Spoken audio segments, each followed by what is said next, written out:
Ribuan massa yang tergabung dalam Aliansi Rakyat dan aktivis Sukabumi Raya kembali melakukan aksi sebagai bentuk dukungan mereka terhadap bangsa Palestina.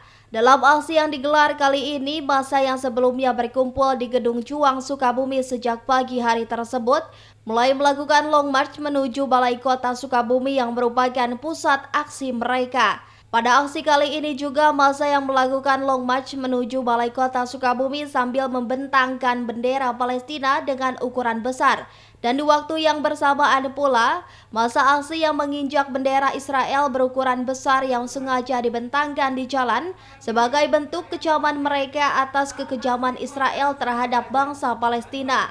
Budi Lesmana, selaku Ketua Arasi, mengatakan, tuntutan dari aksi kali ini cukup jelas, yakni mendorong langkah konkret pemerintah Indonesia untuk menghentikan serangan Israel terhadap bangsa Palestina yang dinilai membabi buta tersebut. Selain itu, dirinya juga menyebutkan bahwa adanya seruan untuk pemboikotan produk Israel yang beredar di Sukabumi sebagai bentuk kekecewaan warga Sukabumi atas tingkah Israel saat ini. Kita tidak mampu untuk hadir sana. Paling tidak kita hari ini hadir jasadnya, ruh kita di sini untuk berkumpul mengirimkan senjata yang namanya doa. Karena bagi seorang Muslim senjata itu adalah doa. Doa adalah senjata. Maka tidak lain hari ini kita kumpul untuk berdoa sekaligus untuk mengeluarkan sedikit dari harta yang kita punya. Sedikit ini mudah-mudahan bisa menjadi berkah dikirimkan kepada saudara-saudara di Palestina.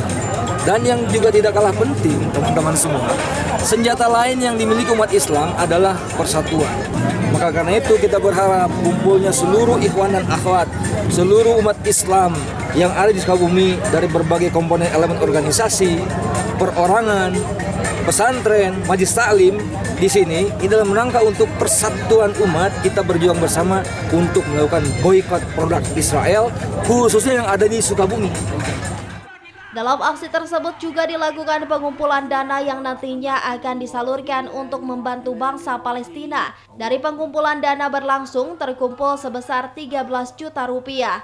Dari kota Sukabumi, Sofwan Julpikar dan tim liputan MGS TV melaporkan. Terima kasih atas doa dan dukungannya sehingga acara ini kan selaku koordinator